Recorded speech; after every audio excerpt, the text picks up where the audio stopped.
और उसी सपने के पूरा करने के लिए आजकल जयपुर, दिल्ली और बहरोड के मेरे चक्कर लगते रहते हैं। ये सहसाड़ा जोड़ हमारे लिए एक अभिशाप बना हुआ था। बहुत लंबे समय से एक सपना था कि इसकी बीमारी को कैसे दूर किया जाए, और जो अभी सौंदर्यीकरण सम्मान धन्यवाद देते हैं भजनलाल सरकार जी का, मुख्यमंत्री जी का, माननीय हमारे सांसद भूपेंद्र जी का, कि इन सबके उससे आज ये हमारा सपना पूर्ण होने जा रहा है, उसकी शुरुआत हो रही है। इसी तरह मोक्ष धाम के अंदर सभी समाज के लोगों ने हमको बुलवाया था, और मैं अभी कमिश्नर साहब से कह रहा हूं कि भाई कोई भी कमी नहीं रहनी चाहिए। आपने जो भी बजट मेरे बजट से एडजस्टमेंट करना है वो मैं करने को तैयार हूं, उसकी कोई हमने लिमिट नहीं दी है। अभी हमारे पार्षद ने शर्मा के हाई मास्ट लाइट मांगी, वो आपकी मंजूर है। हमारे देवेंद्र जी विकास जी ने एक सड़क मांगी, वो भी आपकी मंजूर है। सबसे बड़ी बात क्या है कि हमें काम करना चाहिए। और मैं ठेकेदार को एक बात कहना चाहता हूं, ठेकेदार साहब पहले भी एमएलए होते थे, घर कुछ नहीं ले जाया करते, सारा एमएलए की जेब में ही दे जाया करता, और थोतरी पकड़ के और लेता था। तो मेरा तो कहीं ठेकेदार सुन रहा है तो जितना ट्रॉली माटी चाहिए आप उतना दीजिए, हम आपके पास से एक कप चाय का भी नहीं पिएंगे।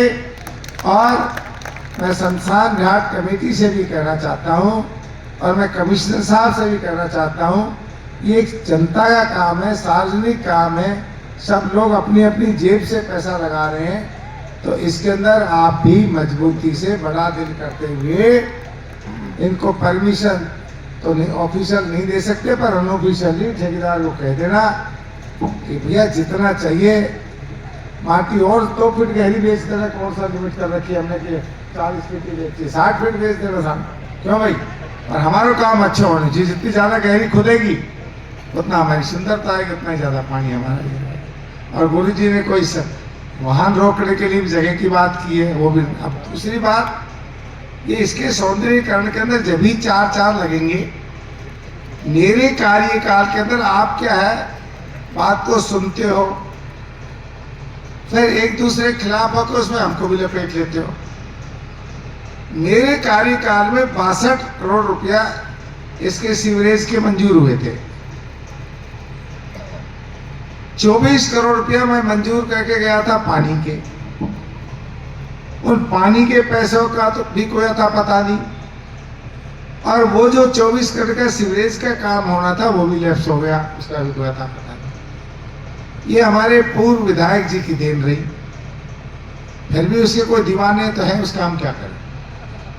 पर मैं अब ये निश्चित कहना चाहता हूं कमिश्नर साहब, इसमें थोड़ा आपको और मजबूत होना पड़ेगा, हमारे चेयरमैन साहब को और मजबूत होना पड़ेगा, क्योंकि चेयरमैन और बिना कमिश्नर के सारथे गाड़ी के 2 पहिए, बिना दोनों के सहयोग के ना विकास चल सकता ना काम चल सकता।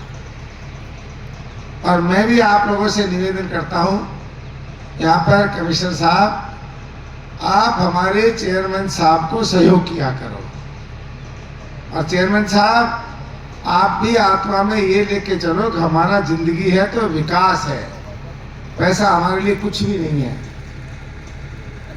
आज मैंने पहली बार देखा है ठेकेदार, अगर हम भी और एमएलए की तरह होता तब तक तो ठेकेदार को बुला लिया होता।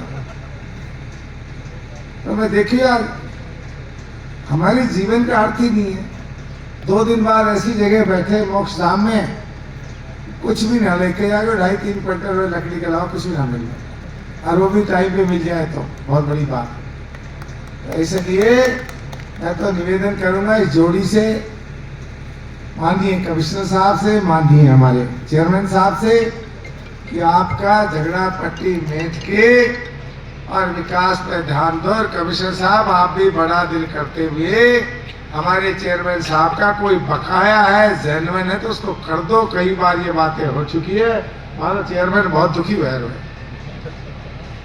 तो इसलिए चेयरमैन दुखी बतवा कर यार, और तेरे पास कोई पैसे कमी तो है नहीं, 2-4 करोड़ तेरे अगर मारे भी गए तो क्या फर्क पड़े, जनता का पैसा जनता में गया।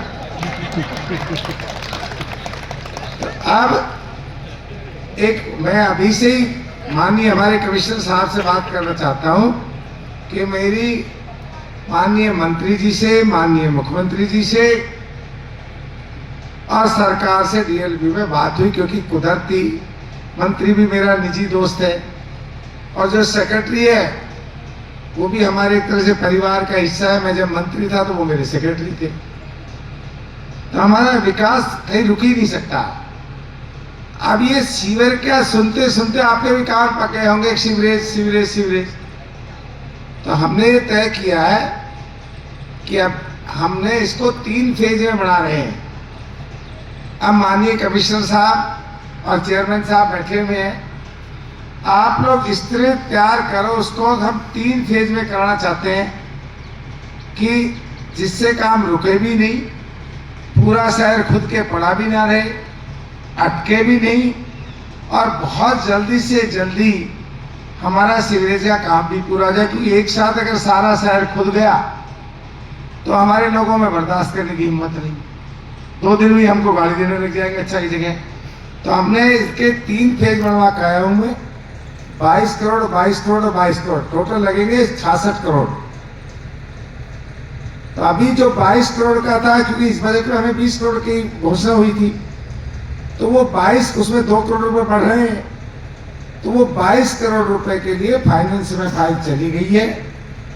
महीना 1.5 महीना लगेगा, उसके बाद में हमारे चेयरमैन साहब और हमारे कमिश्नर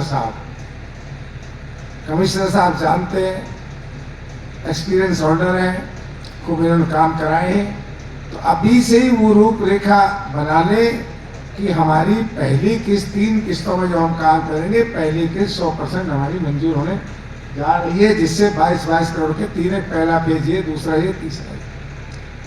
इसी तरह हमारा बस स्टैंड हमारे बहुत ही प्रोग्रेस उस पर चल रहा है।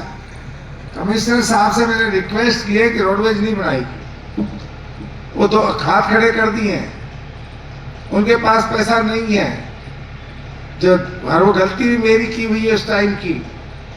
उस टाइम हमारे आईएएस अफसर थे जगरूप सिंह जी, उसके चेयरमैन थे, उसने कहा मैं तुरंत बना दूंगा।